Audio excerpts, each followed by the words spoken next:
ubumwe ni ikintu kiza cerekana urukundo mu bantu.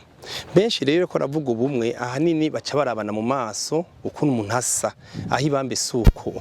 Ubumwe nuko umuntu kamwibonamwe. Ubumwe ukamenya ati urya n'umugenzanje nanje nkaba umugenzi wiwe.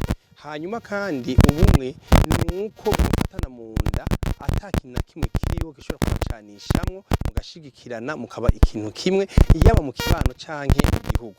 Na cane cane dufatiye ku mahoro n'iterambere hamwe no mu kibano no mu gusabikanya ubutunzi bw'igihugu kubera yuko igihugu gikorirwa na bose atanumwe avuyemo. Umwe twovuga ko buriho igituma tuvuga yuko ubumwe buriho nuko n'abantu naho babanye barabana byiza baramukanya banahana bageni hama bakanasangira. Insigo y'uno munsi no kubutsimbataza hari mugo butsimbataza bukomeye kuko budatsimbatajwe n'intambwe bugeze ko yosubira inyuma kuko uno munsi no kuvuga no munsi abarundi biyemereza ubumwe hamwe no munsi nawe nukuza kwibutsa kugira ngo ugwaruka ruhari ubunye bwogere kuri ivyo onye batahure yuko ubumwe budahari butosekaye ibintu byose bica vyononekara.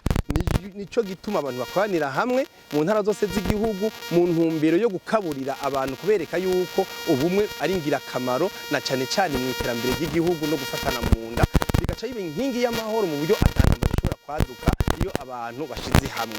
Mbere washaka hageye n'urugero rwaho abahutu canke abatutsi canke abato batakivugwa havugwe abarundi gusa abantu bamenye ko ari abarundi basangiye igihugu basangiye ingobyi basangiye umuvyeyi umwe basangiye gupfa no gukira. Nico gituma tukiye gufatana mu nda tukamenya duti dufatanye mu nda hacaza iterambere rigadushika ko twese.